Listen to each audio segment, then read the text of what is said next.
Clint Eastwood, one of the most iconic men in Hollywood history, once revealed something almost nobody talks about. Not his films, not his Oscars, but the 7 women whose beauty left him completely speechless. And it wasn't just about looks. It was something deeper, something dangerous, the kind of beauty that stays with you forever. So who made his personal list? And which woman did he call the most unforgettable of all time? Stay with me, because number 1 might shock you. Don't forget to like, subscribe, and let's begin. Raquel Welch. Clint Eastwood never needed to share a movie set with Raquel Welch to feel her impact. Some women don't enter a room. They arrive. And when Raquel appeared in Hollywood, it wasn't with softness or sweetness or that carefully packaged kind of glamour the studios love to manufacture.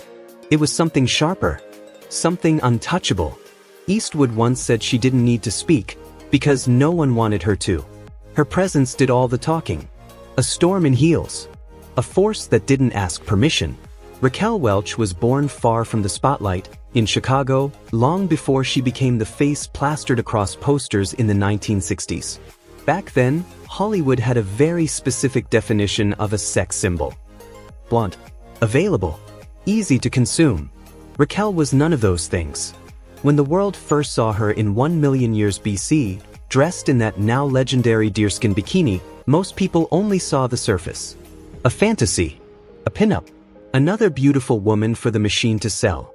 But Eastwood saw something else entirely. He saw how she carried herself. Not like someone grateful to be admired, but like someone who already knew her worth. Like royalty, the kind that could break your jaw if necessary. They crossed paths at industry events through the 1970s, and something strange would happen. Clint Eastwood, a man known for silence, toughness, control, would grow unusually quiet around her. Because Raquel had what he called complete self-possession. She owned her beauty instead of being owned by it. And that was rare. Hollywood loved women who apologized for being powerful. Women who softened themselves to make others comfortable. Raquel didn't. She wore her beauty like armor. Even when the industry tried to trap her in a single image, she fought back. She chose controversial roles. Strange roles. Difficult roles. Anything that proved she was more than the poster on a teenage wall. And she won. A Golden Globe. A career that refused to fade. A presence that didn't collapse when youth began to leave the frame. Eastwood believed that was the real test. Because beauty is easy when you're 25 and the camera worships you. But what happens when the lights change? What happens when time shows up? Most icons disappear. Raquel didn't. She remained formidable. Magnetic without trying. The kind of woman who didn't need the right lighting or the perfect angle. Because power like that doesn't come from symmetry. It comes from certainty. Eastwood once said most beautiful women want you to like them. Raquel never seemed to care one way or the other. And that was exactly what made her unforgettable. Not beauty as decoration. Beauty as dominance. Beauty as something permanent. And yet, even Raquel Welch, the storm, the warrior, the woman who never bent, couldn't compete with the quiet revolution of the next name on Clint Eastwood's list. A woman who didn't command the room.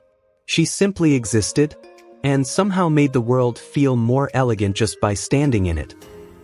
Audrey Hepburn. Clint Eastwood was never supposed to be drawn to Audrey Hepburn. On paper, she wasn't his type.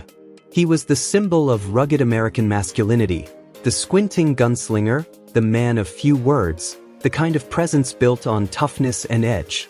And Audrey? Audrey was something else entirely.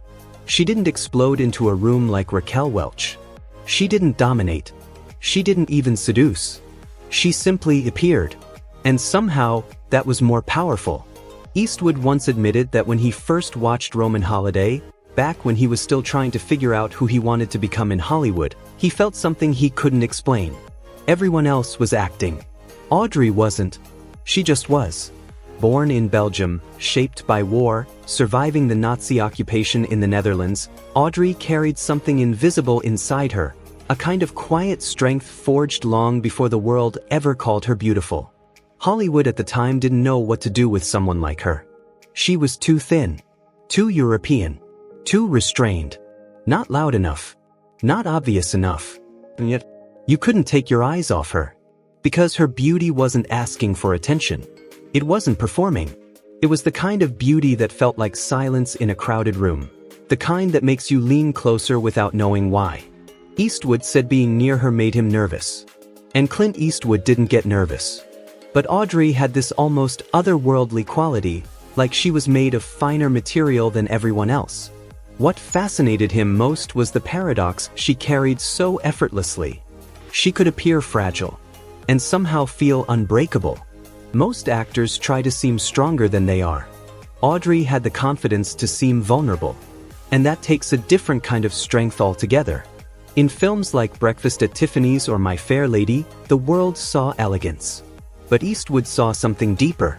He often pointed to The Nun story as her most beautiful performance, because it stripped away everything Hollywood usually hides behind. No diamonds, no glamour, no spectacle, just her face, expressing what most actors couldn't convey with 1,000 lines of dialogue. And then, when she stepped away from fame, she became even more beautiful in his eyes. Audrey didn't cling to the spotlight. She left it. She devoted herself to humanitarian work with UNICEF, choosing suffering children over red carpets. And Eastwood believed that's where true beauty reveals itself.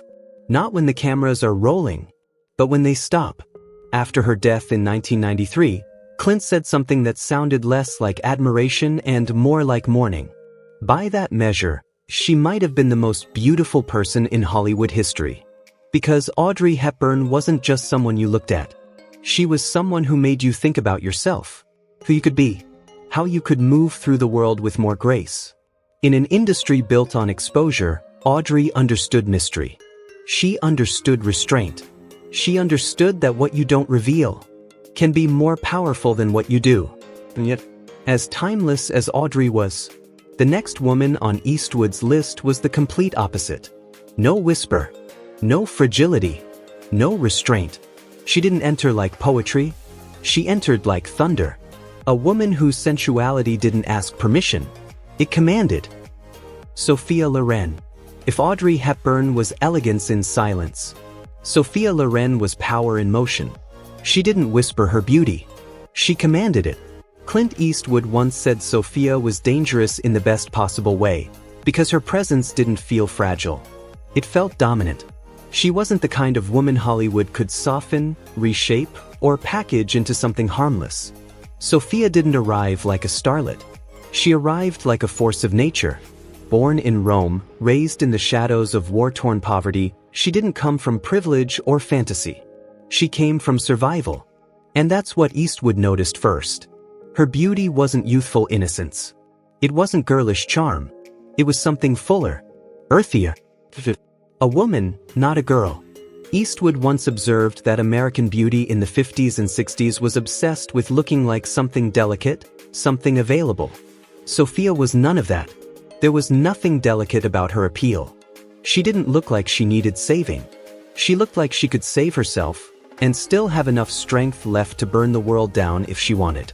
Eastwood first encountered her at the Cannes Film Festival in 1965. The interaction was brief, but he never forgot it. Some people fill a room gradually, he said. Sophia kicked the door down. Not with effort, but with a kind of effortless sensual confidence that made everyone else seem half asleep. And what made it even more unsettling was that it wasn't just her face or her figure. It was the intelligence behind her eyes. Eastwood had no patience for empty beauty. He once said beauty without brains becomes boring after 5 minutes. Sophia was never boring. Her beauty wasn't decoration. It was animated.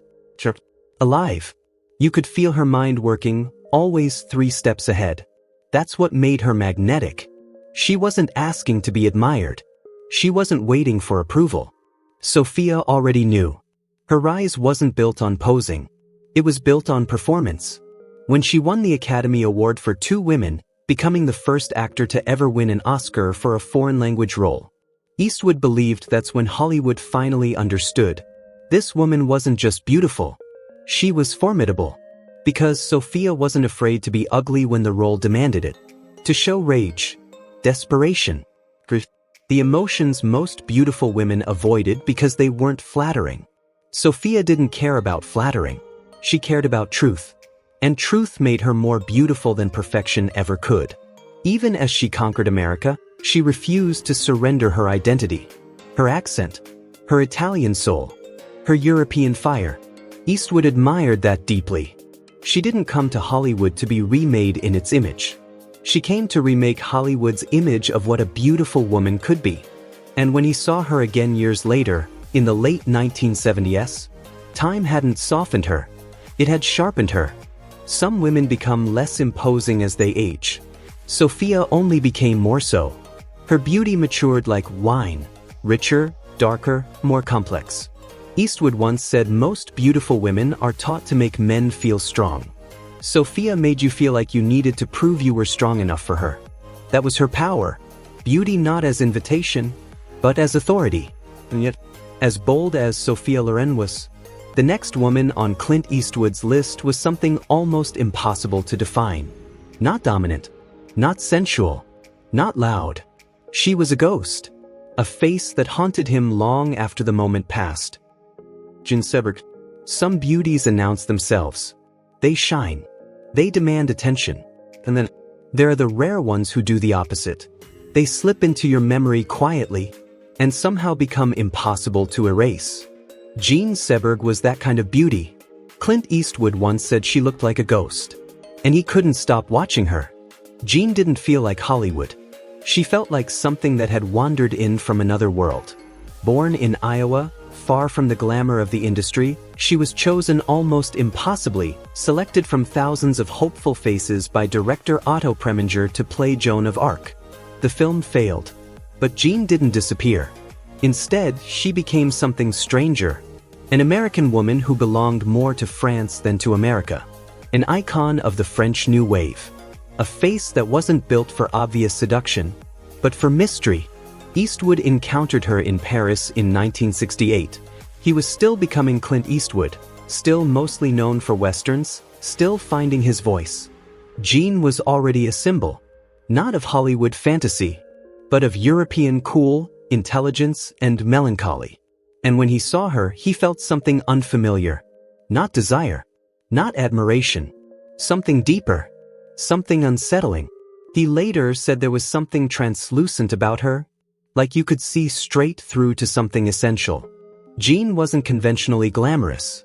Her beauty didn't scream. It hovered. It was the kind of presence that made you feel like she might vanish if you looked away. Not fragile exactly, just not fully of this world. Her pixie haircut became legendary, copied endlessly across cinema. But Eastwood insisted it wasn't the hair. It was what was happening behind her eyes.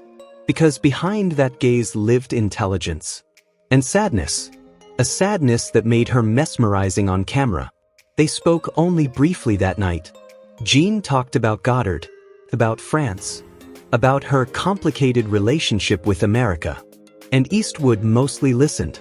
Sometimes, he reflected later, you meet someone and immediately know they're carrying something heavy. Jean had that weight. Beauty with gravity. Beauty that wasn't light. Beauty that felt haunted. What Clint didn't know then was that the haunting wasn't imagined. Jean Seberg's life was already being shadowed by forces far darker than fame. Her support for civil rights made her a target. The FBI watched her. A smear campaign was launched to destroy her. She was being hunted by her own government. And years later, when Eastwood learned what had been happening behind the scenes, he understood that ghost-like quality wasn't an aesthetic. It was pressure, isolation, a woman trying to create art while the world closed in around her. Jean's story ended tragically in 1979, but Eastwood never forgot her. Decades later, he said he could still see her exactly as she was that night in Paris. Because some beauty doesn't fade. Because it was never about youth to begin with. It was about something more essential. Something fragile. Something human. Something that stays with you. Because it feels unfinished. And as ethereal as Jean Seberg was, the next woman on Eastwood's list represented the opposite. Not a ghost, but something solid, classical, unshakably real. A beauty built not on mystery, but on authenticity. Ingrid Bergman. Jean Seberg was beauty like mist. Something fragile, fleeting, almost unreal. But Ingrid Bergman was the opposite. She was real, solid, unvarnished. The kind of woman whose beauty didn't depend on illusion.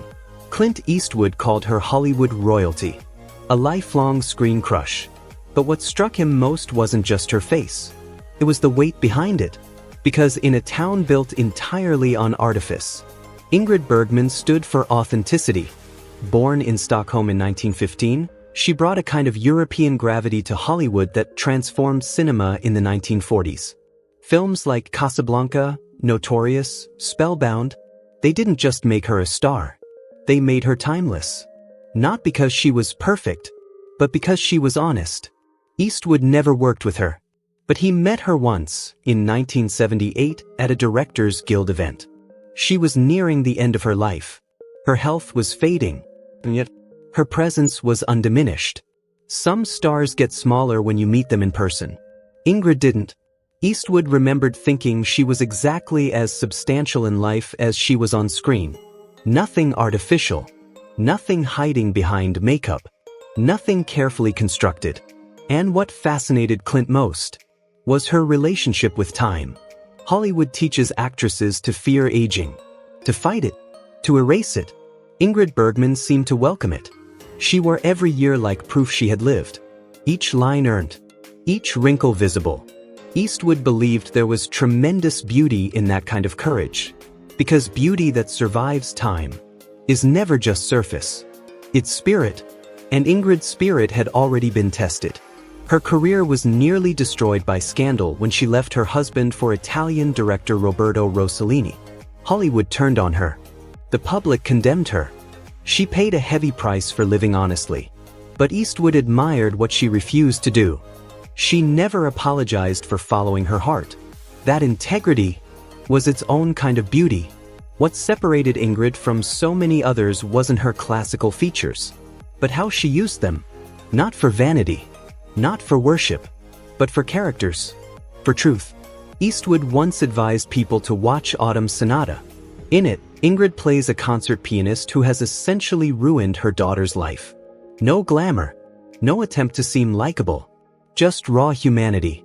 Most beautiful women, he noted, are terrified of playing unlikable roles. Ingrid sought them out, because she wasn't chasing admiration. She was chasing honesty. She trusted her face to tell the story. She even insisted on being photographed without makeup, in natural light.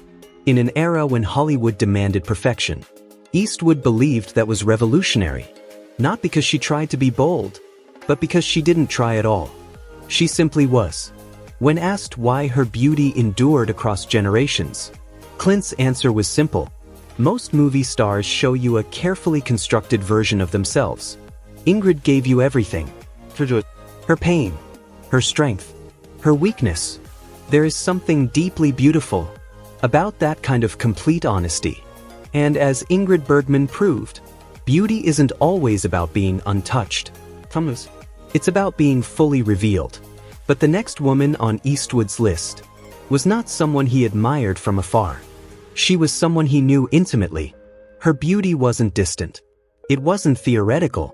It was personal, entangled, toxic, unforgettable. Because some beauty doesn't just inspire you, it haunts you. Sondra Locke. Ingrid Bergman was beauty admired from a distance.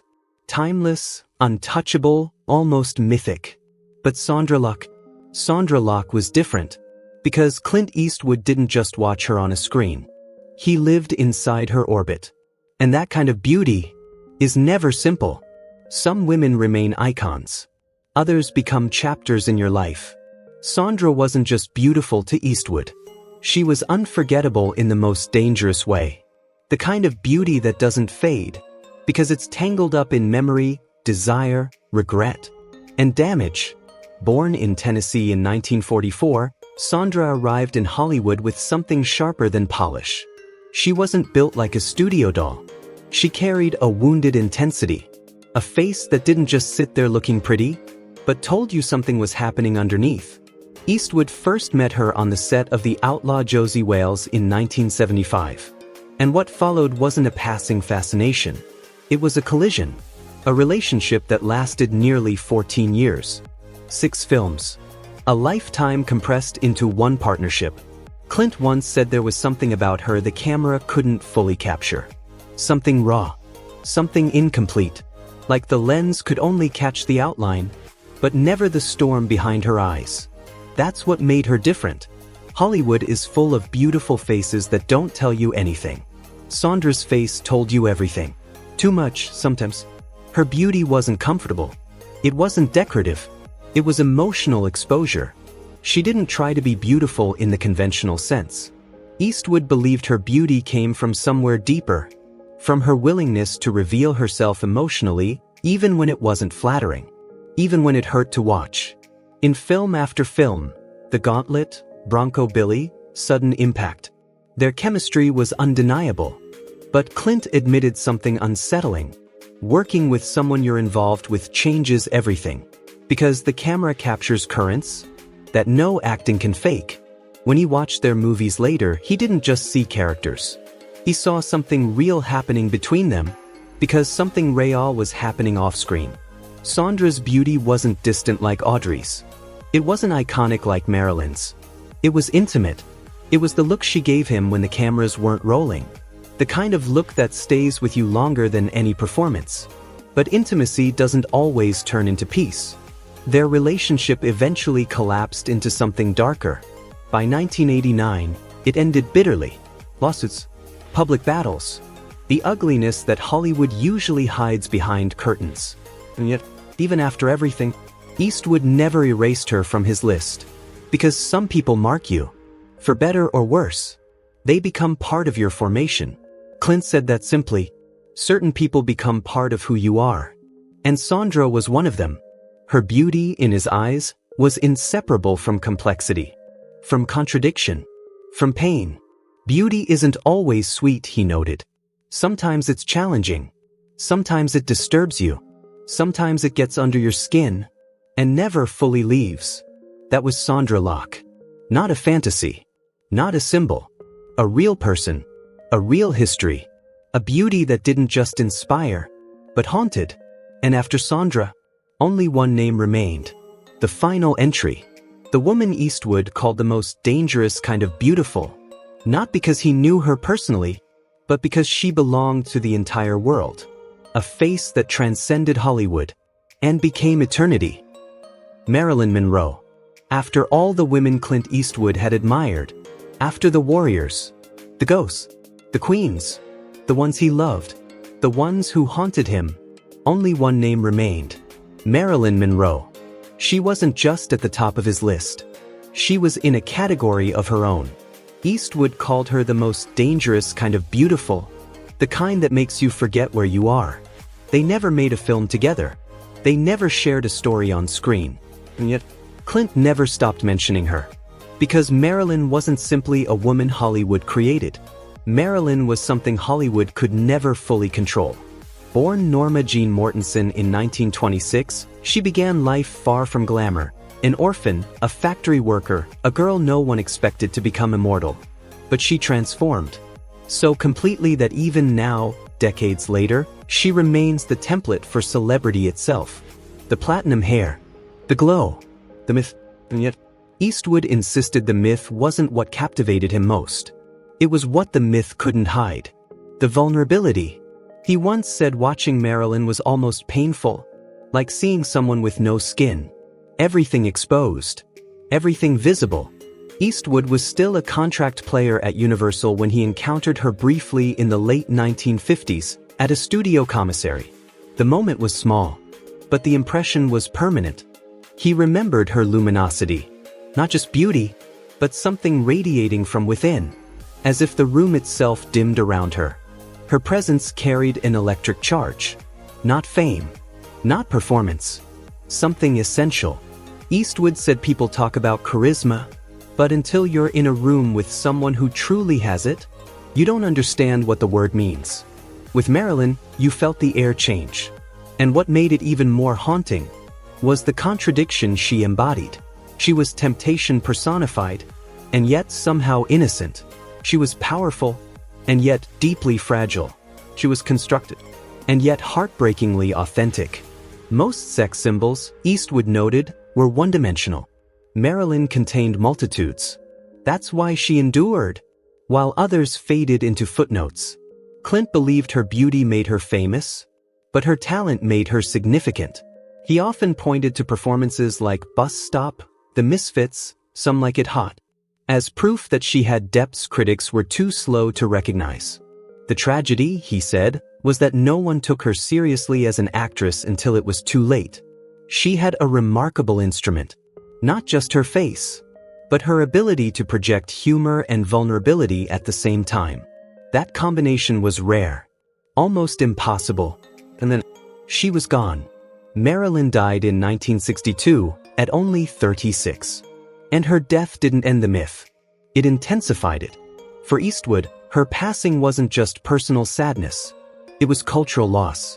He often wondered what kind of performances the world might have seen from her in her 40s, her 50s, when the pressure to be Marilyn Monroe might have eased, and the actress could have fully emerged. But that future never came. What separated Marilyn from every other beautiful woman in Eastwood's estimation was the yearning she created, not just desire, something deeper, a recognition of something fleeting and precious. Beauty that makes you aware of time. Beauty that hurts because it cannot last. Decades later, Eastwood kept a famous photograph of her in his office. A reminder, he said, of something essential about Hollywood.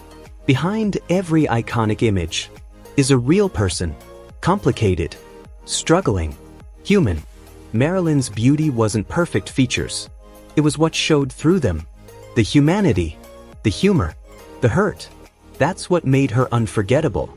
And maybe that was Eastwood's final truth. That the greatest beauty is never just what you see. It's what you feel underneath it. The story behind the face. The soul behind the legend. Because the most beautiful women are never only beautiful. They are unforgettable. And maybe that's the real truth Clint Eastwood was trying to leave behind. Beauty isn't just what the world sees. It's what stays with you, long after the lights fade, long after the moment is gone. So tell me, which woman on this list do you think was the most unforgettable? Drop your answer in the comments. And if you want more cinematic Hollywood stories like this, make sure to like, subscribe, and stay with us, because the next one is even more shocking.